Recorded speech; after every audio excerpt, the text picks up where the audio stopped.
सरकारी दवाखाने बंद पाडले जात आहेत, मग तुम्हाला आरोग्य कुठून मिळणार आहे? आणि एक विशिष्ट पद्धतीनं राजकीय डावपेच टाकत टाकत या देशातील सर्व शाळा टप्प्याटप्प्याने बंद करणे. लक्षात घ्या, काल मी एक व्हिडिओ टाकला होता. कुंभमेळ्याचा खर्च 3,000 कोटीहून 15,000 कोटीवरती गेलेला आहे. तो 20,000 कोटी पण जाईल. ज्या महानगरपालिकेचं काम करताना इथला भ्रष्ट आयुक्त शेखर सिंग याने ही महानगरपालिका जी एक काळामध्ये श्रीमंत होती ती 22,000 कोटीच्या कर्जाच्या उंबरठ्यावर नेऊन ठेवलेली आहे. अशा भ्रष्ट द्रष्ट दुष्ट नतदष्ट माणसाला कुंभमेळ्याचा अध्यक्ष केलंय. त्या पठ्ठ्याने काल पहिला तडाखा दिलेला आहे. 9 कोटीचं कॅमेऱ्याचं काम 300 कोटीला दिलेलं आहे. अशा प्रकारे जर सार्वजनिक संपत्तीचा विध्वंस होणार असेल तर तुमच्या आमच्या वाट्याचे पैसे बरं का, जे शेतकऱ्याला मिळाले पाहिजेत, जे विद्यार्थ्यांना मिळाले पाहिजेत. अनेक विद्यार्थ्यांचं शिष्यवृत्ती बंद आहे. या महाराष्ट्रामध्ये 2,200 कोटी रुपये उपलब्ध नाहीत म्हणून 66,000 शाळा बंद पडण्याच्या मार्गावरती आहेत. या महाराष्ट्रामध्ये 40% शाळांना शिक्षकच नाही आहेत.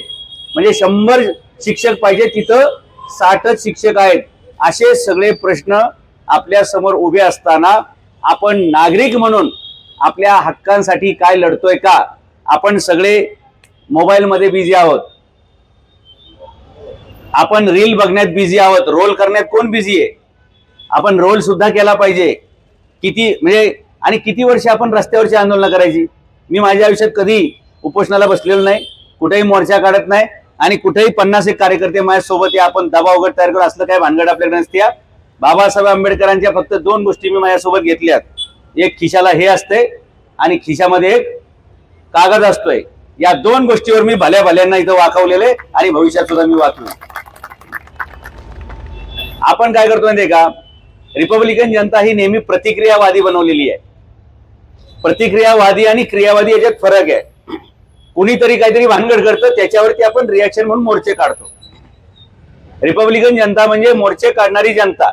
अशा प्रकारचं एक स्टेटस सिम्बॉल इथल्या व्यवस्थेनं तयार केलेलं आहे.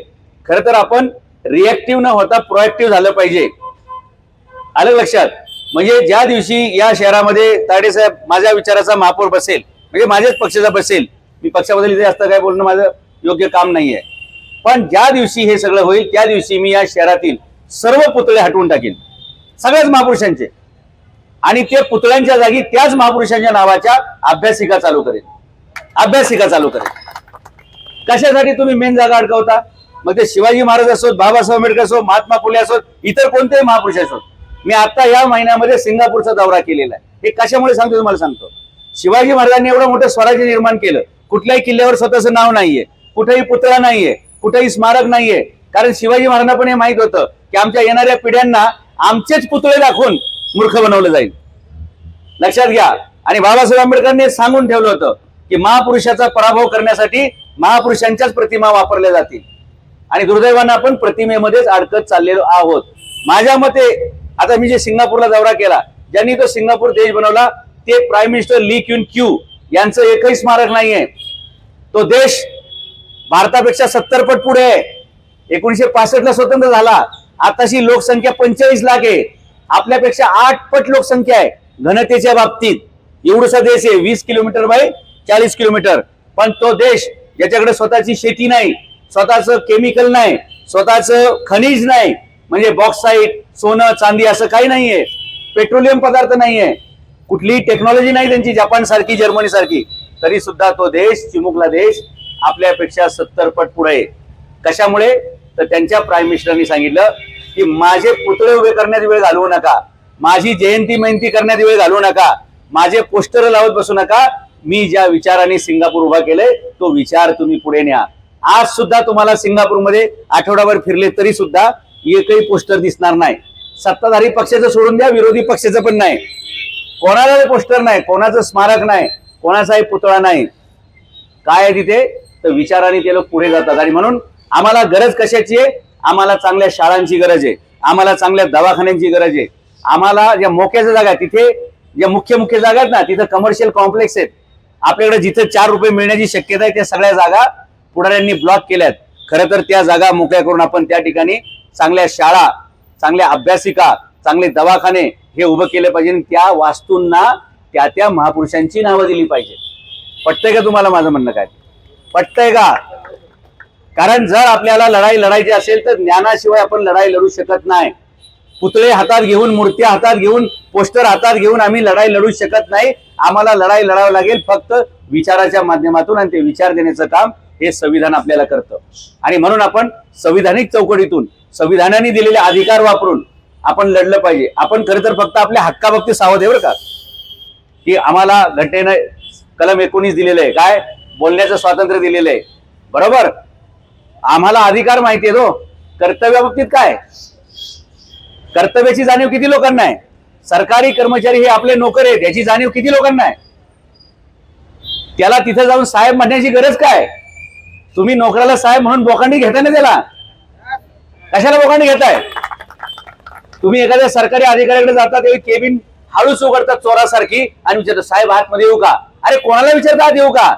तुम्ही जो दरवाजाला हात लावताय तो मालक आहे, आतमध्ये बसलेला नोकर आहे. धाडकन दरवाजा उघडायचा ना आतमध्ये जायचं आणि त्याला काम सांगायचं.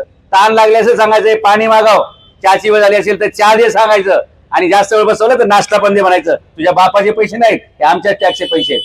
हे सरळ सरळ बोललेलो आहे मी, जे इथं बोलतोय हे पिंपरी पालिकेत बोललेलो आहे. तिथं येणाऱ्या नागरिकांना बसायला बाकडी होती, बाकडी एसटी स्टँडवर असतात ना तशी तुटकी फुटकी. एकदाच दणका दिला, आता सोफे तिथं बसायला. या कधी तुम्हाला दाखवतो. जिथं नागरिक आल्यावर त्यांना पाणी सुद्धा पाजत नव्हते, आज लाजक्याचं पाणी तरी पाजतायत. त्याच्यावर पण मी एक व्हिडिओ काढला होता की पालिका खूप कर्जबाजारी झाली आहे, किमान पाणी तरी पाजत चला. आणि पाण्याचा इतिहास तुम्हाला माहिती आहे. पाण्याला आग लागल्यावर काय होऊ शकतं. महाडच्या चौदार तळ्यातून काय झालं त्याची आठवण ठेवायची, आणि पालिकेत आलं की प्रत्येक वेळी सांगायचे आम्हाला पाणी पाहिजे, नाही तर आम्ही पाणी पाजल्याशिवाय राहणार नाही. आणि तुमच्या हक्काचं पाणी आहे ना ते. आलं लक्षात? लवकरच पिंपरी महापालिकेतले सगळेचे सगळे एसी उडवले जातील. एक एसी तुम्हाला पालिकेत दिसणार नाही. संविधानिक मार्गाने काढणार. मी काय वायरी बी खिचत बसणार नाही. काय मग आपल्यावर गुन्हा दाखल करण्यासाठी हजारो वेळा विचार करावा लागेल, कारण आपण कामच तसं करत नाही. एसी नसावे त्याचा GR आहे माझ्याकडे, आणि तो बरोबर मी आता काढणार आहे बाहेर. आणि ज्याच्या ज्याच्या दालनात दिसेल त्यांनी अनधिकृत बांधकाम करून या इमारतीला धोका पोहोचवला म्हणून त्यांच्यावर गुन्हे दाखल करायला सुरुवात करणार आहे. स्वतःच्या हाताने त्यांनी काढले पाहिजे, ह्याच्यात आपलं कौशल्य असते. आपण जायचं मारामारी करायची, गुन्हे अंगावर घ्यायची काय गरज नाहीये. आलं लक्षात? कमिशनरला कलेक्टरला सुद्धा अधिकार नाहीये त्याच्या केबिन मध्ये एसी बसवण्याचा. हे जनतेला माहित पाहिजे ना. हे तुमचे हक्क तुम्हाला माहित पाहिजे. आपण एखाद्या सरकारी कार्यालयात गेलो आणि ते साहेब जागेवर नाहीये, तो साहेब गेला कुठं? साहेब झाला गायब. जनता जेव्हा जेव्हा येते त्यावेळी गायब, हे सगळे नायब. म्हणून मी या महाराष्ट्रातील जनतेला दाखवून दिलं की जेव्हा जेव्हा सरकारी अधिकारी जागेवर नसेल तर लगेच विचारायचं याचं हजेरी पुस्तक कुठे आहे, याचं फिरस्ती नोंद कुठे आहे, याचं हालचाल रजिस्टर कुठे आहे, याचं मुवमेंट रजिस्टर कुठे आहे. त्याच्यात एंट्री केल्याशिवाय बाहेर जाता येत नाही, आणि तसा गेला तर त्याची गैरहजेरी लागते. त्याची गैरहजेरी लावूनच बाहेर पडायचं, मग आपल्याला सापडला नाही तर. अलग लक्षात? हे तुमचे अधिकार सुद्धा तुम्हाला माहित पाहिजेत, म्हणून ते दाखवले. आज महाराष्ट्राच्या कानाकोपऱ्यात गावागावात मुलं आपले व्हिडिओ बघून त्या प्रकारे तलाठी असतील, तहसीलदार असेल, जिल्हाधिकारी असेल यांना घाम फोडतायत. अनेक लोकांनी आता धसका घेतलेला आहे. चंद्रपूर चालेल, गडचिरोली चालेल, परंतु पिंपरी चिंचवड मध्ये नको रे बाबा. हे संविधानाची ताकद आहे. हे तुमच्या अधिकाराचं काम आहे, लक्षात घ्या. आणि म्हणून आपण चर्चा मोर्चा खर्चा, काय चर्चा मोर्चा खर्चा, याच्या पुढे जाऊन परचा याचा प्रचार केला पाहिजे. परचा म्हणजे नॉलेज, कागद, कागदावर बोललं पाहिजे. असं तोंडी बोलून काय होत नसतं. पत्रलेखी लागतं की नाही, मग पत्रलेखी द्यायचं असते आणि बरोबर कायद्याच्या कसोटी द्यायचं असते.